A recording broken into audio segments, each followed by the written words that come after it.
سلام بینندگان عزیز، بار دیگر درود. ساعت به وقت شهر پراگ 10:01 است. تا برنامه اخبار رادیو آزادی کمتر از 3 ساعت دیگر باقی میماند.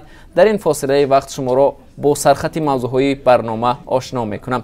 شکل کامل این و دیگر موضوعهای جالب را در اخبار آزادی خواهید دید.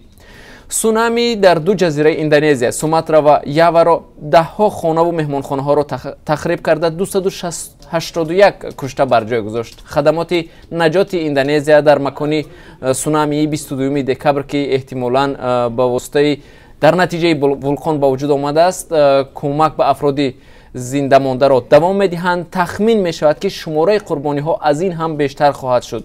سرنوشت 50 نفر دیگر هنوز معلوم نیست. این سونامی و یا طوفان عظیم در نتیجه چی به عمل آمد و چرا در اندونزیا پس از چند سال یک بار سونامی رخ می‌دهد؟ در برنامه اخبار آزادی این گزارش ویدئویی در این باره خواهم داشت که خرابی‌های به بار آورده سونامی را نمایش می‌دهد. ما را همراهی کنید، آن را با هم می‌بینیم. ارچه بلندترین رسته های دکان های خاص سال نو در دوشنبه. با نزدیکتر شدن سال نو، دوشنبه هرچی بیشتر قبای ادامه میگیرد. امسال به فرق از سالهای قبلی شهرداری دوشنبه پیشتر از همه کشورهای آسیا میانه ارچه 27 متری را در میدان دوستی پایتخت آرا دادند. بر علاوه امسال رسته دکان های فروش تحفه ها و آرایشات سال نوی تشکیل کرده شد که سالهای قبلی وجود نداشت. میخواهید دوشنبه را با قبای ادانه سال نوی ببینید؟ پس تا کمتر از 3 ساعت دیگر ما را در پخش مستقیمی برنامه اخبار آزادی همراهی کنید. آن را با هم میبینیم. راه وسیع شود اما نه از حساب ما. در دایره نقشه نوی گنرالی پایتخت راههای شهر وسیع می شوند، ولی ساکنان کوچه یکچینار شهر دوشنبه میگن که یک قسمت از حولی آنها نیز به راه همراه می شود، ولی مقامات به آنها جبران پولی نمیدهند. در برنامه اخبار امروز گزارش از کوچه یکچینار پایتخت داریم، منتظر باشید، آن را همراه میبینیم. سودیه هم سود می شود.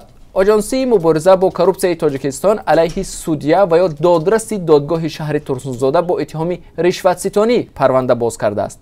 قبل از این محبت سفرعلی زاده دادرس این دادگاه با فرمان پرزیدنت امامعلی رحمان برای کرداری که شأن و اعتبار سودیه را پست میزند از وظیفه رانده شده بود.